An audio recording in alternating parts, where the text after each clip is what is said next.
Uh, Okay.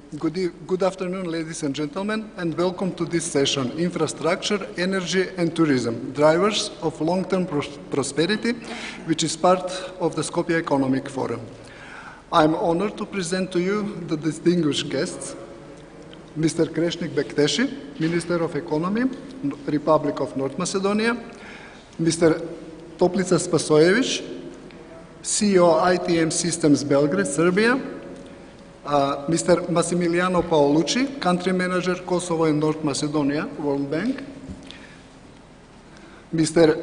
Yanis Kirkinezis, Director, Business Development, Country Manager, Albania, Hill International Company, Mr. Andy Aranitasi, Head of EBRD North Macedonia Resident Office, and Mr. Aristotelis Spiliotis, Secretary General, Black Sea Trade and Development Bank.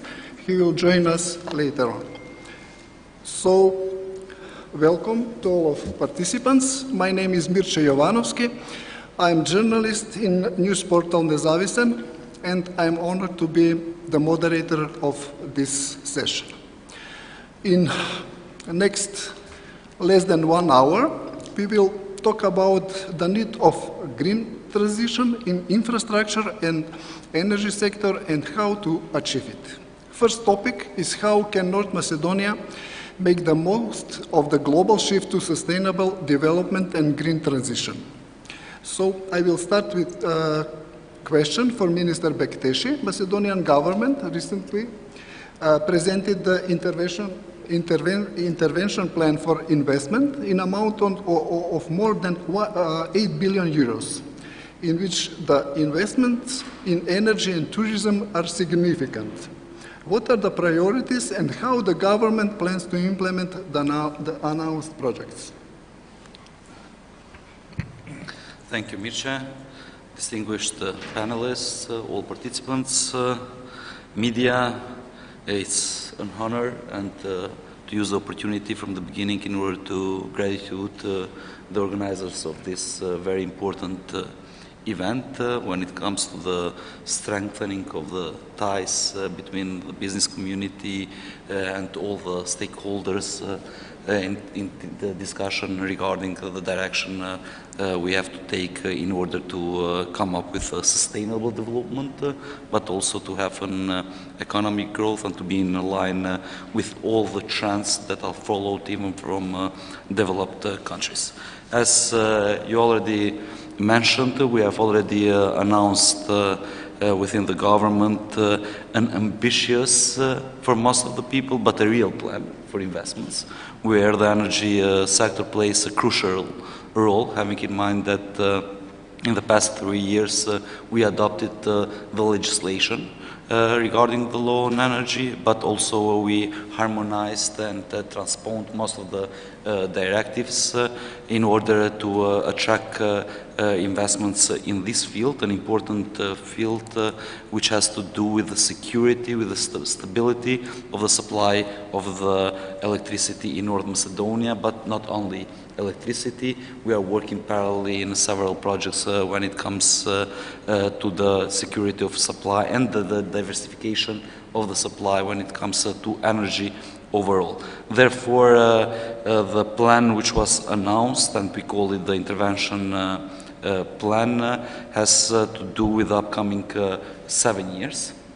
And most of the projects are in the final phase in order to start with their realization, but some of them are ongoing projects in the energy sector, like the photovoltaic power plants, but also the construction of the interconnectors, especially the one with the Republic of Greece, which has already even the environmental assessment impact study and can be published for construction. We are waiting just the green light from the European Commission to be received by the government of Greece. So in a period of 2 to 3 weeks, I think that we will have the opportunity in order to sign that agreement and start the construction through the National Energy Resources, which is the main state-owned company which is dealing with the natural gas supply.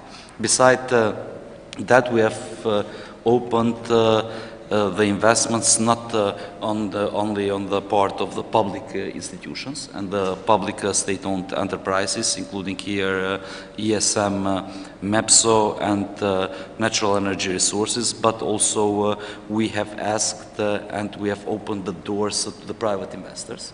By doing so, we have come up with a new law for strategic investments, and every year we publish a call for the private investors in order to give business proposals. And based on the business proposals, especially in the energy sector, they receive a fast track in all the institutions.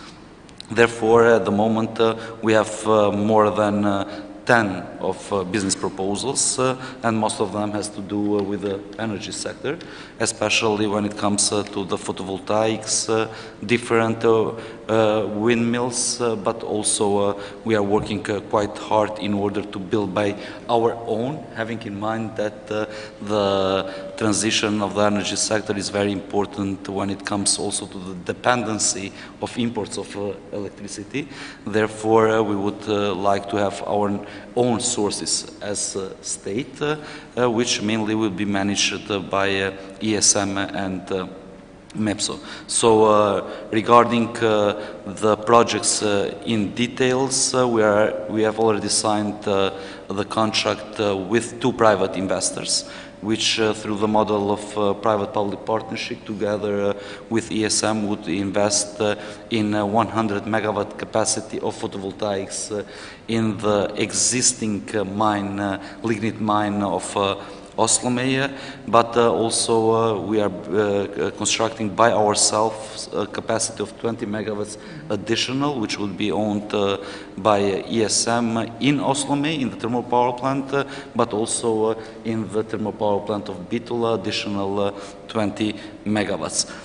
We are in the final phase in order to build the distribution network for natural gas, where we would connect the households and the industry. By doing so, we think that we will contribute directly in order to decrease the operating costs of the companies, but also to diversify the supply of their energy, not only to be electricity and from derivatives, but also from natural gas. And parallel to that, North Macedonia has already become part of the Alexandroupolis terminal and to the natural gas power plant, which is within the Alexandroupolis projects. So our plans and our goal is that by 2030 we have gross final energy consumption of more than 30% from renewable energy. Last year we achieved to have the final consumption and the generation of around 29%, and I think we are in a good track in order to achieve this goal. Therefore, even it is costly, we are taking several measures in order to have also and take care regarding the social aspect of our citizens, together with the financial institutions, with the energy community. We are working regarding different measures and programs within the government in order also to protect the households from a potential increase of prices in electricity, because the renewables are costly, and having in mind the experience that other countries have faced already, for sure in the upcoming period there would be an increase in the price of electricity, not only in North Macedonia, but it will be regional, because most of our countries, especially in the Western Balkans, are mainly dependent on lignite and coal. Thank you for your answer. We will later talk about public-private partnership and the just transition, but thank you for this introduction. Now I would like to continue I have another question related to the first one, but which is for the represents from international finance institution, Mr. Paolucci and Mr. Aranitasi. The role of international financial institutions is significant. Can you tell us something more for the current support of the country and especially for the future plans in context of the topic? How can North Macedonia make the most of the global shift to sustainable development and green transitions? What is your point of view? Mr. Paolucci? Thank you, Mircea. Thank you very much. And as my predecessors, I would like to thank the organizers for inviting me and Ari in representation of the World Bank group here at this event. Let me start by saying that, in my opinion, green transition is inevitable. It is something that we as global citizens are all confronted with. All the economies are confronted with.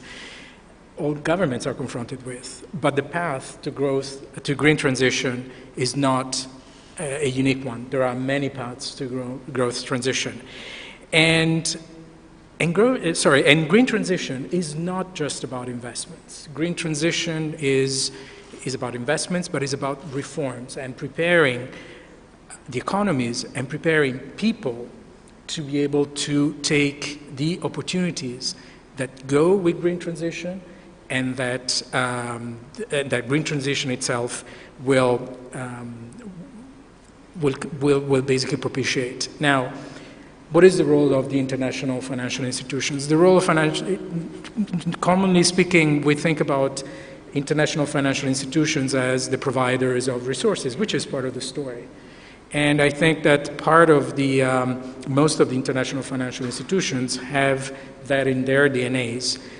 But resources by themselves are not sufficient. Resources need to be complemented by expertise, by technical assistance, by best practices, by knowledge, by bringing together the lessons learned from the implementation of similar projects around the world and bringing them to the local context in which these are implemented. So international financial institutions do, definitely the World Bank as a global, World Bank Group as a global player, do this. Now, it is also important to demystify another issue, which is that when thinking about international financial institutions, we think about loans and the impact of these loans on the country's finances. But international financial institutions have a full toolbox of instruments that go from loans, of course, but technical assistance, guarantees, instruments to incentivize the participation of the private sector, and a lot of these do not result in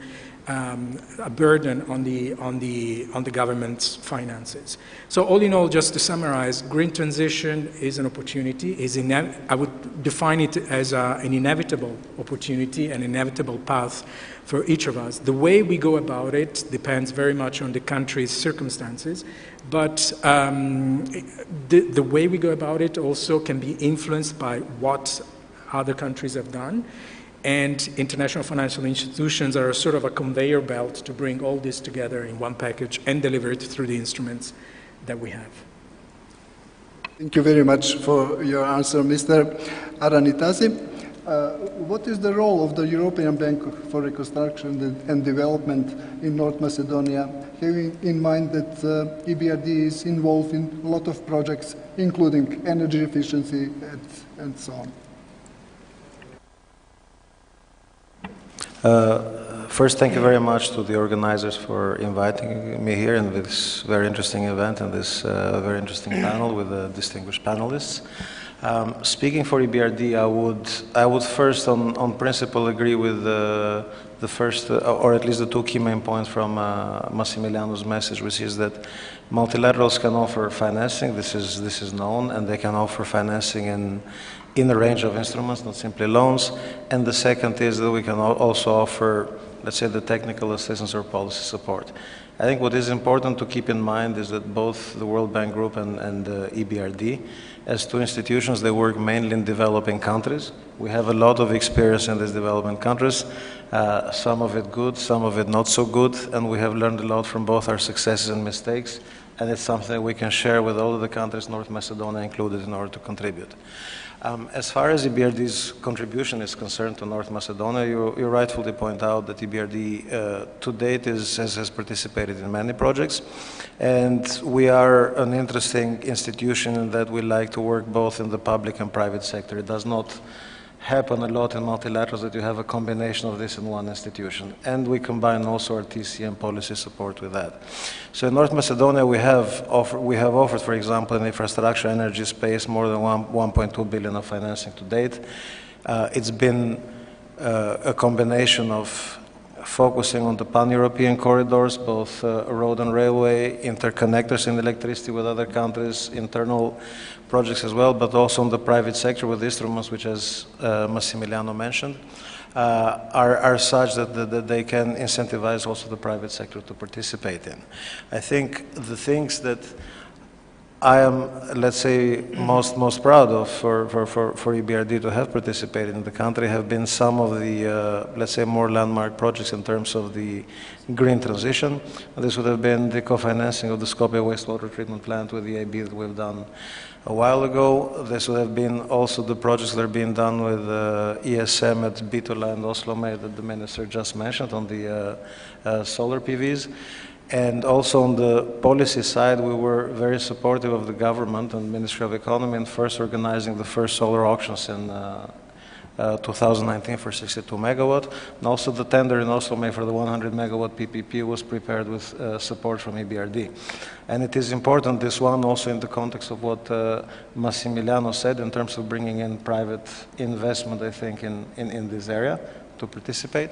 But the Oslomej case for us is also important in the context of just transition. We will get into that later, as you said, but if you look at it only from the perspective of the 20 megawatt that we're financing with ESM directly and the 100 megawatt that are going to be done on a PPP basis, this is essentially sufficient to replace the capacity of the thermal plant at Oslomej and help the country a lot in one of the key steps in the green transition, which is the decarbonization of the electricity sector.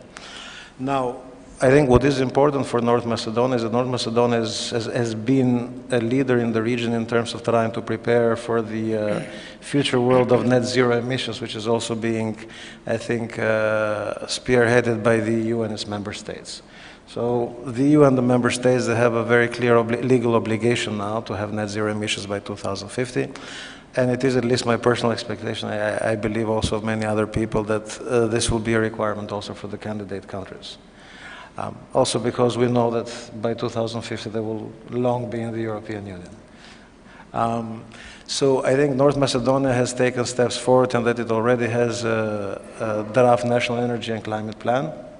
And the enhanced NDCs already submitted, very aggressive, looking at cutting the emissions by 82% on a net basis by 2030, which is excellent.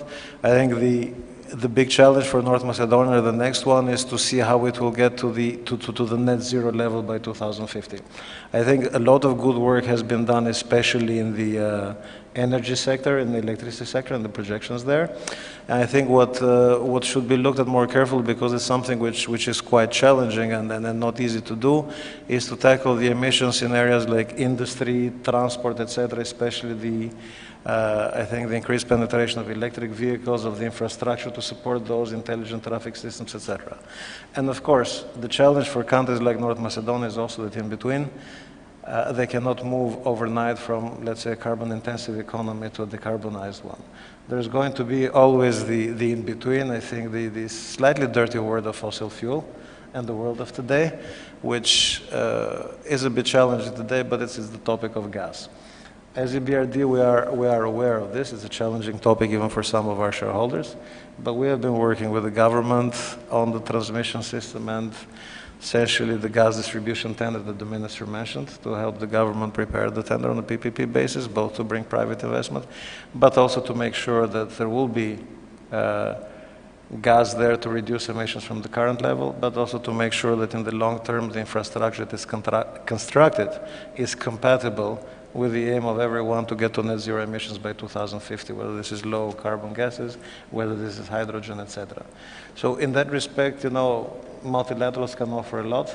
We can offer a lot. I'm sure our colleagues from the World Bank will offer a lot. And I think for Macedonia to make the green transition, we all need to work together between us and the government and the private sector, because private sector also has a very important role to play. Thank you very much for your comments. Now we will move to the private sector. What are the expectations of the private sector? What are the experiences in other countries in the region, especially in Greece, Albania, and Serbia, in terms of sustainable development and green transition? Mr. Spasojevic, you and your company, you have a huge experience with energy equipment and water treatment plants. What is your point of view on this topic? Thank you very much for a good question. But first of all, I would like to thank Simeon Tsomokos for excellent organization. Today was very dynamic, and I'm proud to be part of this. And this panel is also very well organized, because we have a bigger view from the minister and then from the financial institution. Now we are coming into the picture from the private sector. But first of all, I would like to mention that green energy and transition and decarbonization, it is not invention of business of politicians. This is a real threat for the whole world. And people are getting to know this. They realize, and this whole action we are having now, it is because people want to have a clean air, clean and healthy food, and they want their kids to have normal way of growing like we used to have it. And that's why the whole world is united. And thanks God that US is coming back to Paris Agreement, that now we will have a critical mass in the whole world to keep this green agenda going. Second, what I would like to emphasize that also Mr. Paolucci mentioned, green transition, it is not a threat to the business and to the people and to the jobs. It is opportunity. We will create quite a new world after this. And as we are united, like in the fight against the COVID, we will have also success in this. I am sure of this. Just take into the consideration Great Britain 200 years ago, the whole nation is based on coal and steam. Then the huge transition happens in 80s with Margaret Thatcher, which closed a lot of pits and mines. And now we have a situation that British government announced that in 2023 they will close all thermal plants. That is the whole circle in 200 years, and there is no coal anymore in Britain. And this will happen to more or less all countries. And we in the region, we are also connected somehow, because Mr. Janeski in the previous speech mentioned that our famous Nobel Prize writer said, there is no limits for people characters and people's stupidity, but also there is no limits between the borders for pollution. And we have thermal power plants in the whole region, and we are polluting each other. This is a high time to stop doing this. And how to get out of the situation what we are having now? There is three things to happen. First thing, that we have consensus. And I think that we already have consensus, political consensus between the ruling parties, opposition parties, but also between the people. I think that people now understand the need. Second thing is a legal framework. We are also on a way to get a legal framework. We have a lot of declarations from UN declaration to Green Deal, EU Green Deal. Also, we have now Sofia agreement in November 2020, which is related to our countries who lived in this region. And we have to think about this. And third thing, that's why we have here organization like EBRD or IFC, World Bank, financing whole thing. From EU, we got information that we will get 8 or 9 billion euros for this transition in the region if we follow Sofia agreement. This is a part of the transition. I know that all the region they're making their own plans. Serbia, for example, already made a plan for 2040 that we will decrease carbonization to the level of 60%. Actually, renewables will be the 40%. Similar things happen in Macedonia, and they're doing the same thing. But all are asking how we'll finance this. Financing will be definitely from international institutions, first of all from European international institutions like EIB, like EBRD, probably World Bank, and they're leading us in this direction. My experience is quite good because I have one wind park, 120 megawatts already in final stage, and 37 megawatts hydropower plant.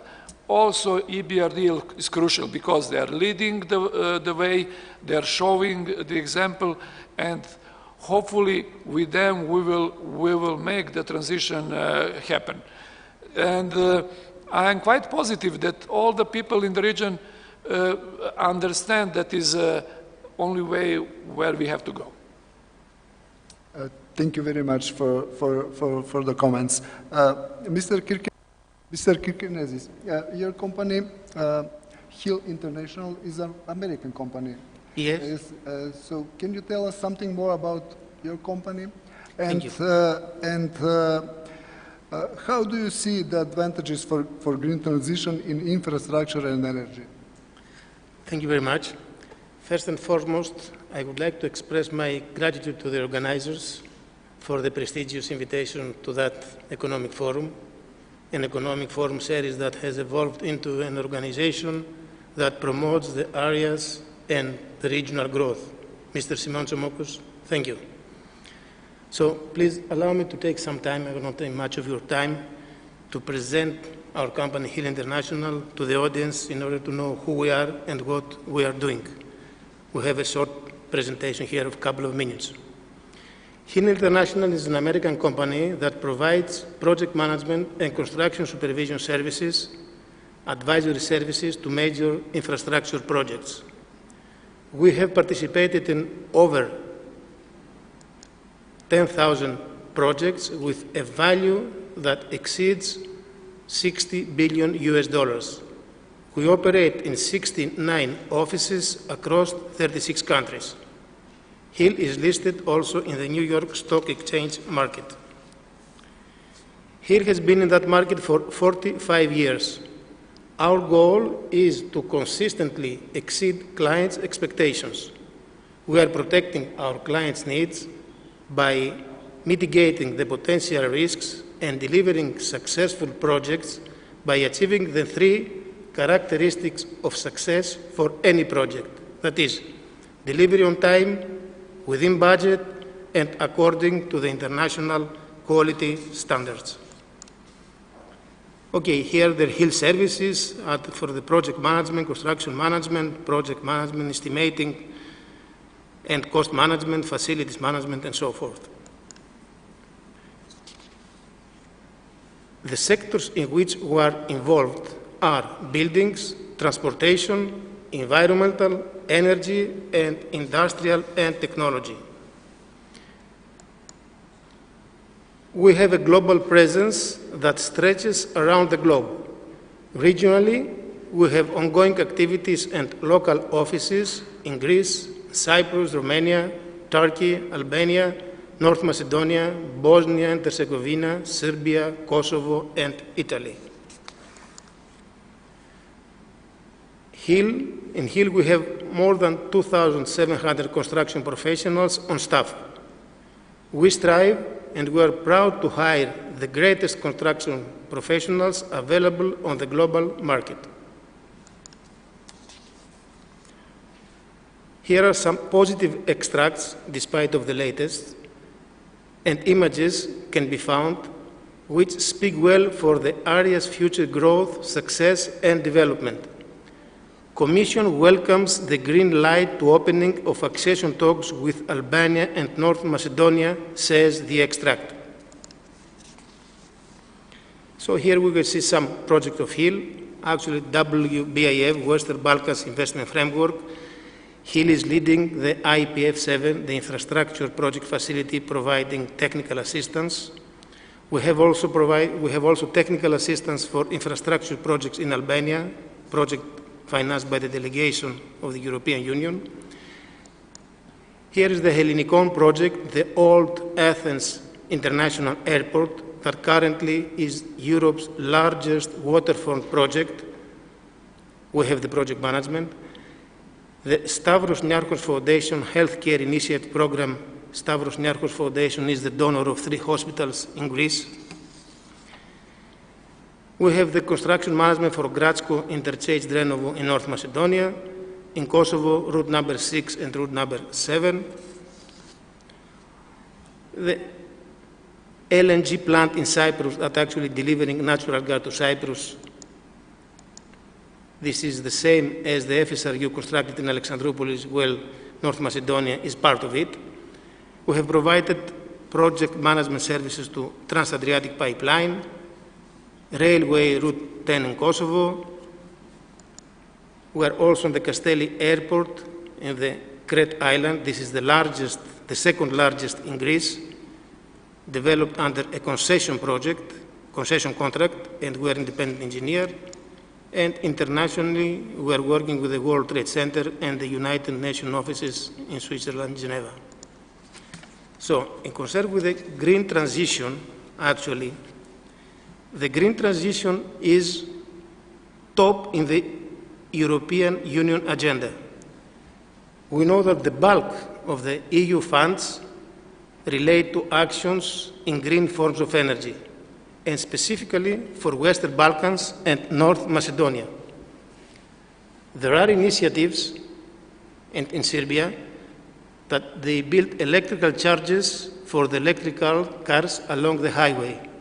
Also, here for North Macedonia, Hill, leading the consortium in the IPF7, produces relevant design for the highway Skopje with the border to Kosovo, incorporating green innovation measures as electric chargers for electric cars, low carbon materials, and use of innovative technologies as drones and others.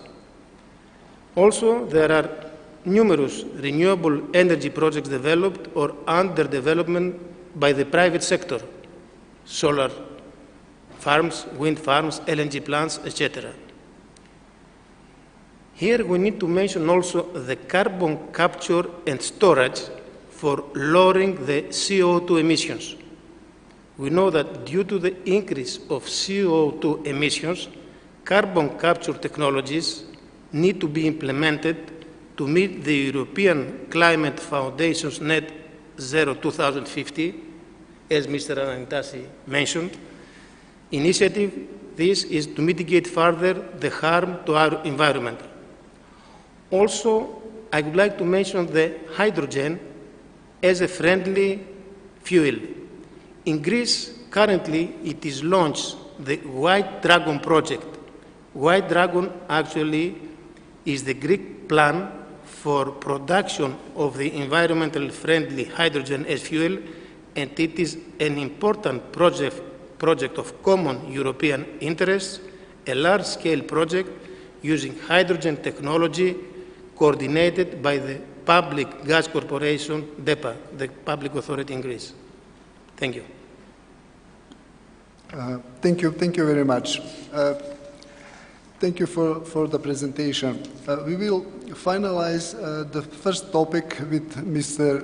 Spiliotis and the role of the Black Sea Trade and Development Bank in supporting infrastructure, energy and tourism projects. North Macedonia recently joined the organization of the Black Sea Economic Cooperation, whose member states are shareholders in the Black Sea Trade and Development Bank.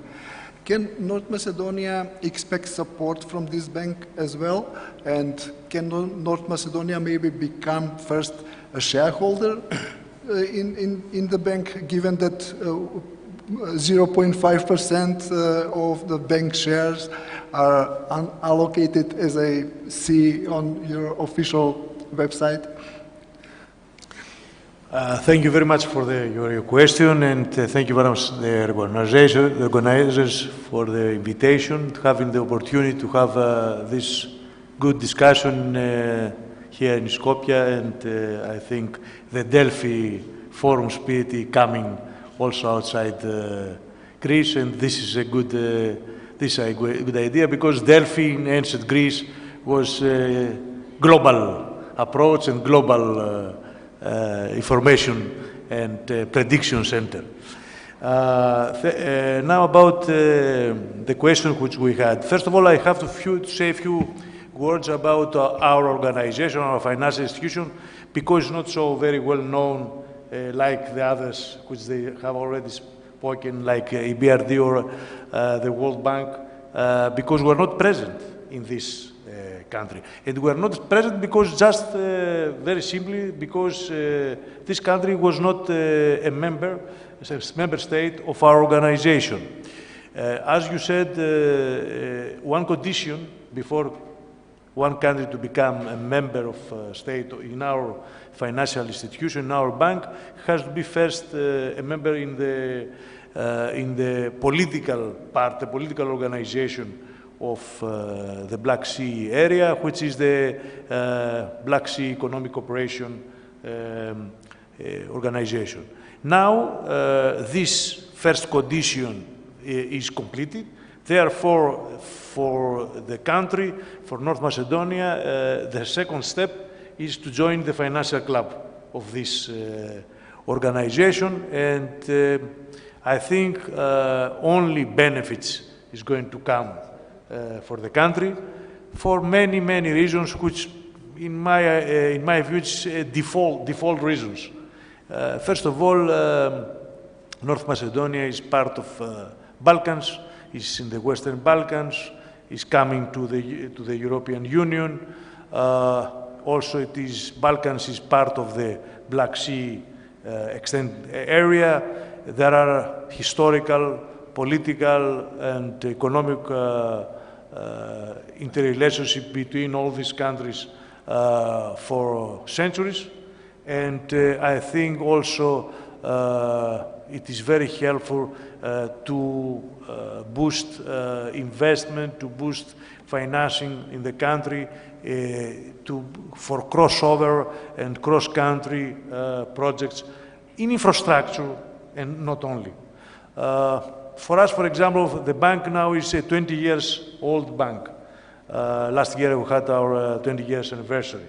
And we have financed more than 7 billion euros all over these years in all these 11 countries which are part of our financial institution.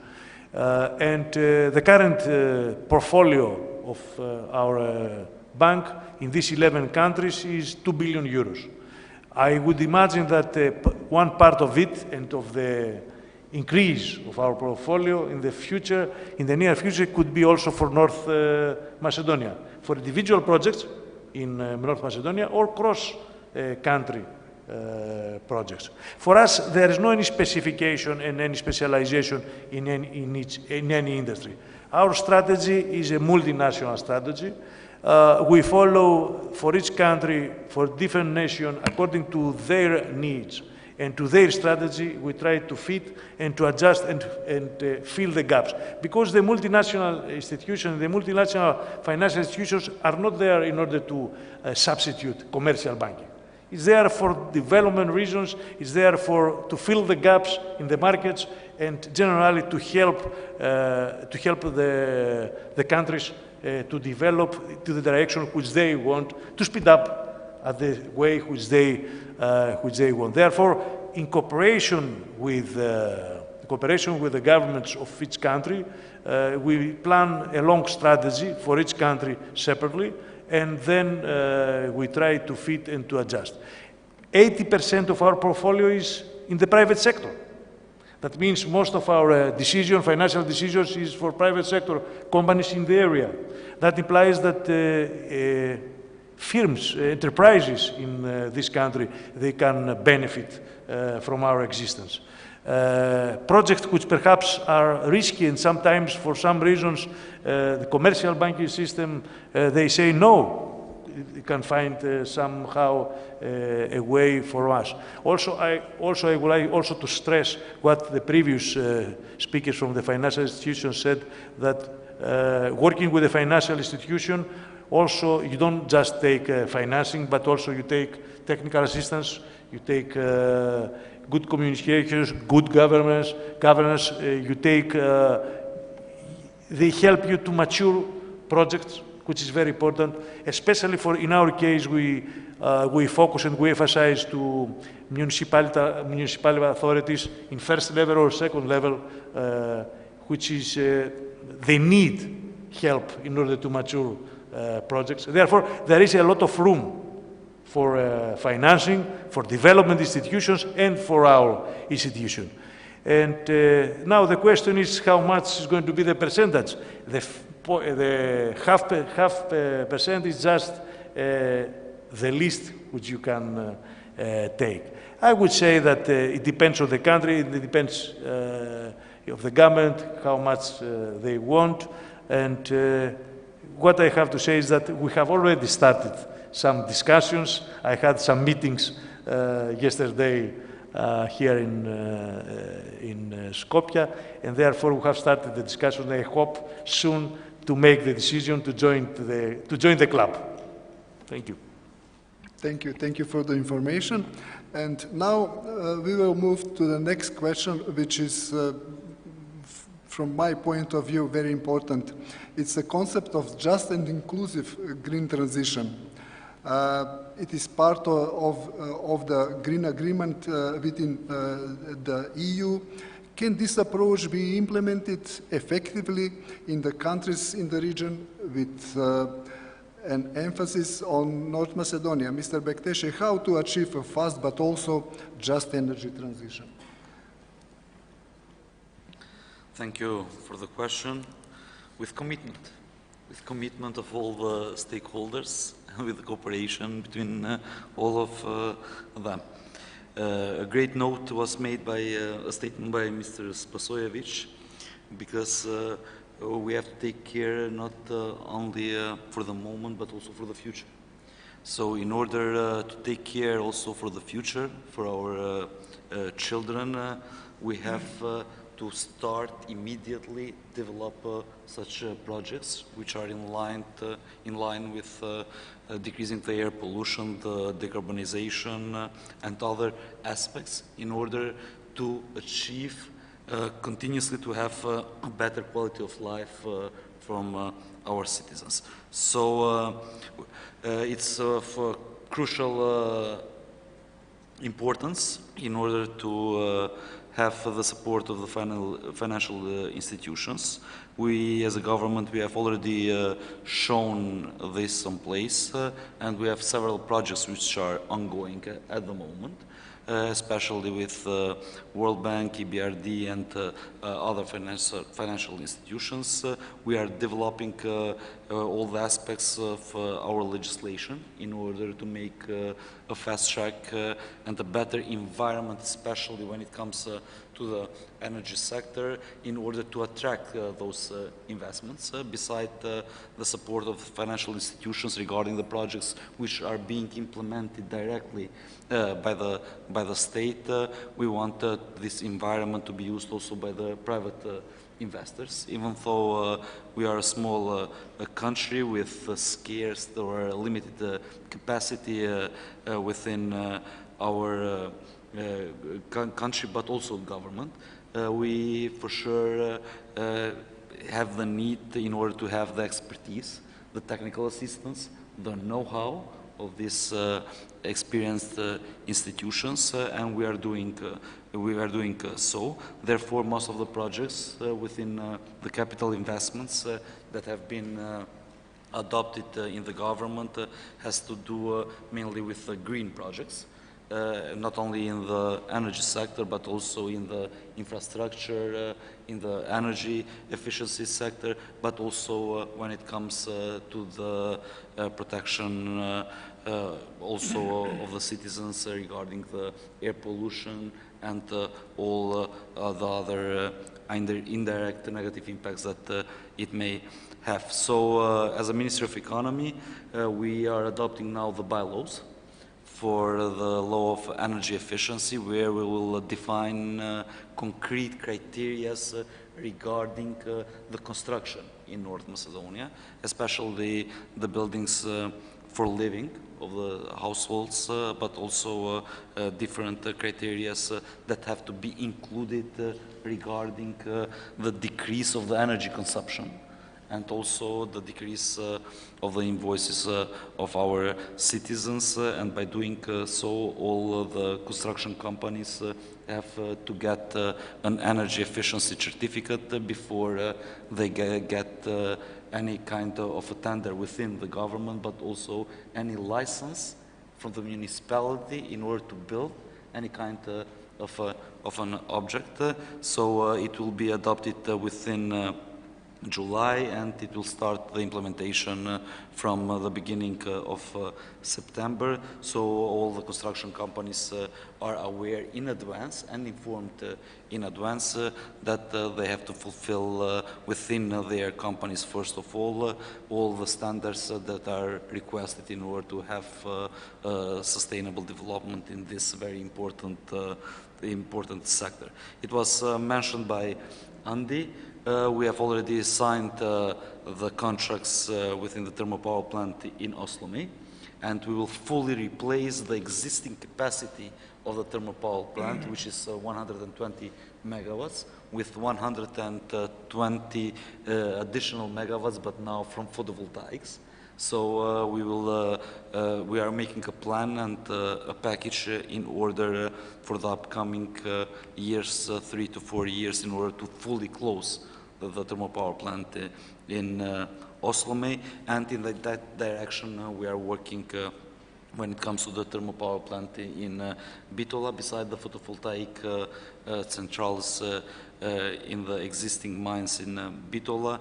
At the moment we have many proposals from serious companies, which for sure are supported by the financial institutions, in order to come up with a new natural gas power plant, so that for sure would help also the transition from coal to more environmental friendly resources, use of energy. So in general we have many ongoing projects, but we are asking in order all the companies that may find it interesting and find an opportunity in order to come in North Macedonia and make their investments. And beside that, we have come up with a fully transparent and open procedure in order for these investments to be done.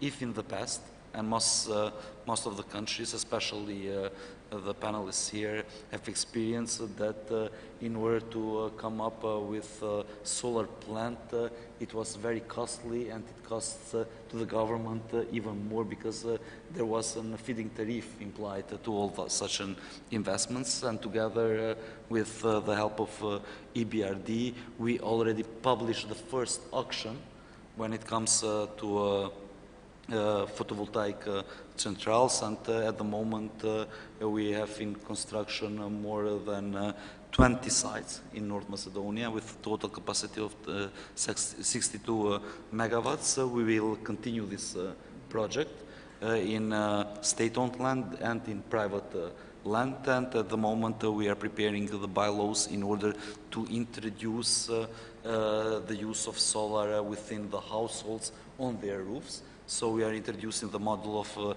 net metering, so that the additional production of electricity from their solar, and when at the time they don't need it, in order to put it to the grid, and afterwards to be decreased from their invoices. So these are the ongoing projects, and based on the feasibility study we have done regarding the transmission capacity and the grid capacity of our country, in a period of 2 years, we are asking for private investors and financial institutions to have in mind that we are open in order to increase the capacity of renewables with more than 300 megawatts only from photovoltaics, and for sure more than 100 megawatts from wind power plant.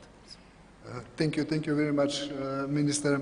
So we have to go fast forward because of time limits, but I will, okay, we can continue?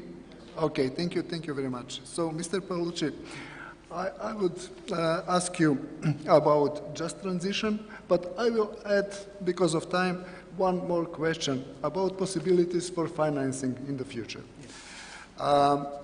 Because the public debt in North Macedonia exceed more than 60% of GDP. Should we be worried about that? How we can finance next projects? Please. Yes. Thank you very much. I'll get to that question right away. I just wanted to say one thing on just transition. Just transition is a very complex undertaking. And it's the result of a fine balancing between the short-term needs of the people and communities that are affected by the transition and the long-term redevelopment of a strategy for a country. And that's costly. So the countries around the world that have done it and that have succeeded to do that have spent a lot of money and a lot of time. But it can be done. So that's one thing.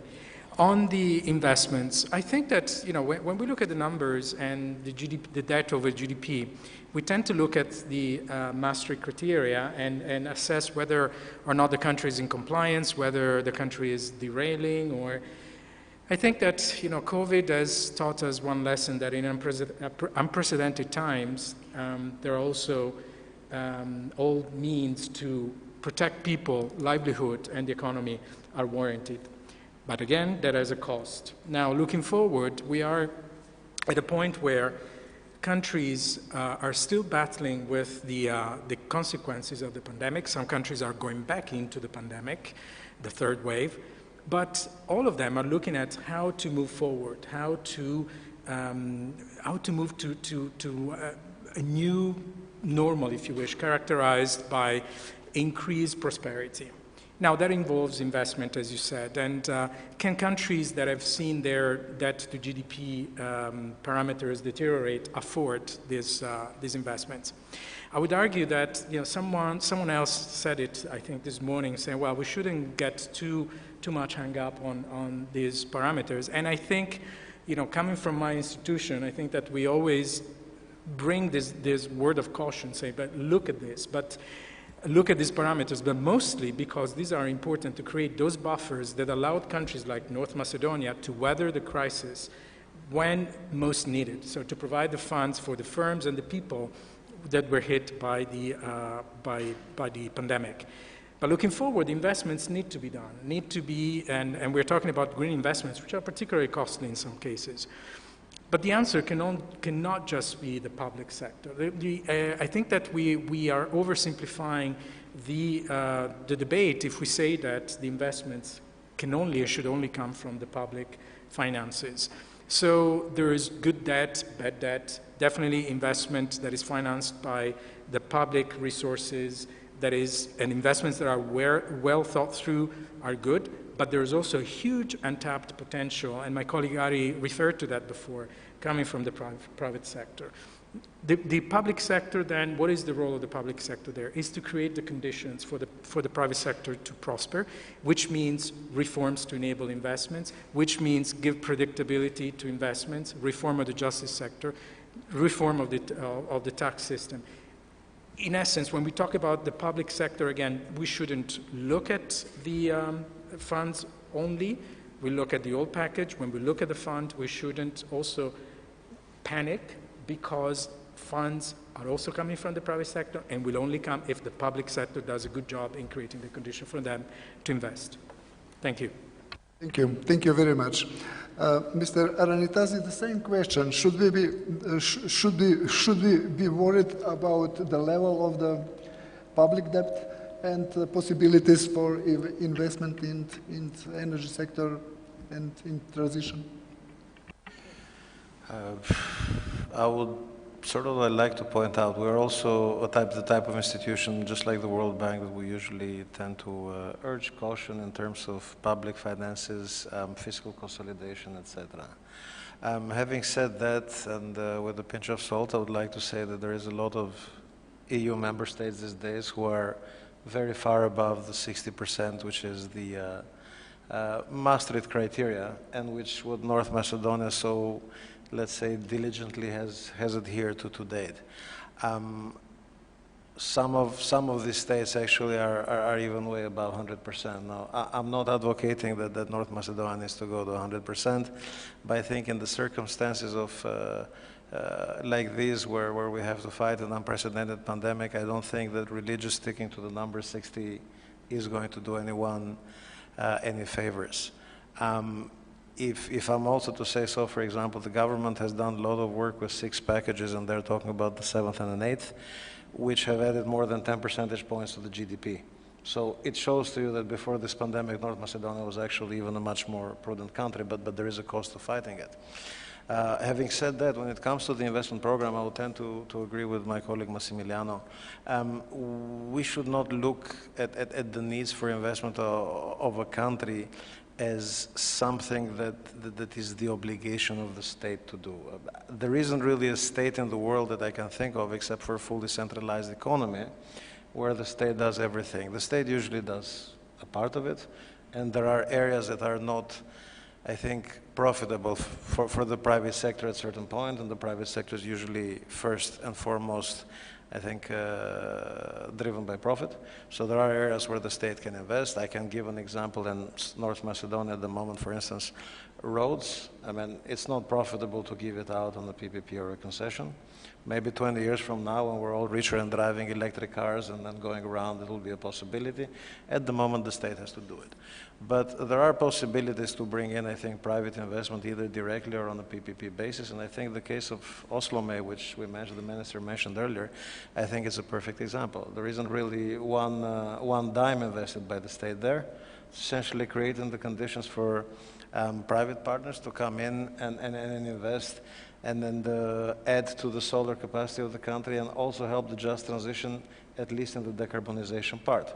So trying to create conditions like this, as Massimo mentioned, with the regulatory framework, with the legal framework, with incentives for the private sector to come in, and also playing the role of that fair arbiter, which also looks after the public interest, because a lot of these investments have public interest also involved, is, I think, what the government should do. We should not be expecting the budget to just pull out billions and billions every year to invest on everything. The just transition itself, though, it's a bit more of a complex question that you asked, because that involves, I think, especially the regions that will be affected more by the green transition, and this in North Macedonia is the coal regions of Oslomay and Bitola. That will require a lot of effort, a lot of cooperation, a lot of money. Even EU itself, if you look at it, has set up its Just Transition Platform mechanism, which has 3 elements: the Just Transition Fund, the InvestEU, and the public sector loan facility. EU itself is giving its money, its guarantees and grants, about 18 to 20 billion, and they're expecting there to get to 70, 80 billion overall investment by leveraging other multilaterals, development institutions, and private sector. So it is the same thing here. We need to cooperate, and we need to make sure that the people of these regions are not left behind. Thank you. We have very few minutes, so I will ask for very brief answers about the opportunities to realize the investment in the public-private partnership. What are the experience of the private sector, Mr. Stasojevich, Mr. Kirkinezis, and also I will ask the same question of Mr. Spiliotis. Very brief. Thank you. Thank you. Definitely in the whole region, we completely understand each other, needs investments, need money. Partly it will come from international institutions, but partly it has to come from the private institutions and private investors. Good thing is that countries can do PPP with the private investors, and especially when they're already not on the map for foreign investors. And when you start doing this with the state, it is easier for others to follow when they see that it is working and making money. I think Macedonia needs money, especially there on the edge of 60% of GDP debt ratio. But this is extraordinary times, and I agree with our colleagues. They have to borrow money to invest in infrastructure, but not only infrastructure in roads, like people are thinking. This is a grid, this is ports, internet, all kind of infrastructure, gas connections and so on, because this is a signal for foreign investors or investors generally to place their money. Serbia is a good example of this. It also reminds me when I was in Red Star Football Club. Should we wait for good results and then to take money and invest in good players, or to borrow money, invest in good players, and make good results even better? This is a dilemma for Macedonia government. I think that I was carefully listening. Deputy Prime Minister Bitici, Minister Zaev, Minister Besimi, and now Bekteshi. I am quite impressed with their willingness to do good for their country. And there is a way how to do this. Invest and invite people to come and to invest together with you. Thank you. Thank you very much. Mr. Kirkinezis, briefly. Yes, thank you. Thank you. I understand there's a question for investments in infrastructure and public-private partnership projects. So, investment in infrastructure. We observe a lot of fundraising initiatives, actually. As financial instruments, the EBRD, EIB, and IPFs are commonly used. IPFs that are funded by the EUD are actually tools for maturing projects and making them bankable. Subsidies, public financing, debt, and private sector money, all of these are examples of funds. The problem is that in order to absorb this money, the project must be bankable and financially viable. The money have to be accessed not just for the economic worth, but also for the environmental and social value. To absorb this money, the projects need to be bankable. What is a bankable project? Actually, a bankable project is a project that is mature. That means completed design in place, positive market test, approved environmental studies, permits and licenses in an advanced stage, and the expropriation processes as well. So the question to encourage the investment, actually, we have to simplify the permitting and the approval processes. We have to have, how to tell you, a one-stop shop authority that has real power and authority to approve and progress projects. To tell in short, a central authority that has teeth and bites, actually. So, in the second question, actually, that's public and private partnerships. We all know, and it is widely acknowledged, that the private sector is the driving force of development and growth. This development is boosted and accelerated when this sector, the private sector, is encouraged and supported by the public sector. We see this model being very successful, implemented in delivering infrastructure and social infrastructure projects as schools, health sector projects, wastewater, transport infrastructure projects, ports, airports, highways, motorways, and so forth. Let's see some benefits of the PPPs. The PPPs can have major benefits for both sides, public and private. First, access to finance. When governments are cash poor, PPPs can offer access to private capital. They can provide also access to technology, to people and skills, to transfer the risks from the public sector to the private sector that can undertake risks, and develop investment opportunities, and finally, develop the business. The problem here is that the market ecosystem must grow, and it takes time for the government, the banks, the private sector to absorb and to become comfortable with the legal framework, with the processes, and with other factors. Here we need a few transactions to become comfortable with the legislation, the processes, and the methods used. Thank you.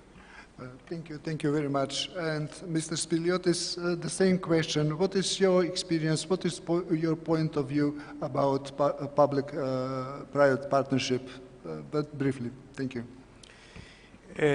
Definitely, I think that PPPs is, in our days, more or less a default solution for many public interest and social interest projects. It's not only for roads, it's for many different kind of projects can be financed in this way. Also, I think that international financial institutions can play a very important role in this process because they can play a role of catalyst in this case. They can be the guard for the green and from the green point of view, for best practices, for transparency, for many things which international financial institution has a lot of experience and keeps these principles. Therefore, the combination of public sector, state and private sector, and a catalyst of a financial institution or a consortium of financial institution is very helpful in boosting this direction. Apart from the financing, which is the obvious help. Thank you very much. Before I conclude the discussion, I would like to ask shortly Mr. Minister Bekteshi about ecological tax. For the audience, the government announced the introduction of the additional tax on diesel and petrol in amount of 3.5 dinars per liter, which provoked many reactions. The government, although it was announced, did not make a decision to introduce such a tax yesterday. So what was the reason for that? Will you, government give up from this intention, or there's other reasons? I see Minister Nureddini here. He's coming from the governmental session, and one of the main topics was the discussion of this issue. Yes, there is an intention from the government in order to impose ecological tax in order to discourage the use of derivatives which have a negative impact regarding the environment, but parallel to that we have already taken the decision to decrease the VAT when it comes to the households for electricity. We are working strongly and very close with the Ministry of Environment of North Macedonia and Minister Nuredini in order to increase the standard, especially the environmental standard when it comes to the import of the cars in our country, and hopefully by the end of this year the decision would be taken. We as a Ministry of Economy, we have already proposed to cut or make zero custom duties and VATs for all the imported electrical and hybrid cars, which was a part of the discussion even in this panel, also regarding the electrical charges that have to be constructed throughout our highways. Thank you very much. So, dear participants, Minister Bekteshi, Mr. Paolucci, Mr. Aranitasi, Mr. Spasojevic, Mr. Kirkinezis, Mr. Spiliotis, I have to thank you very much for your presence and for this discussion. Thank you. Ladies and gentlemen, thank you very much for being with us at this session.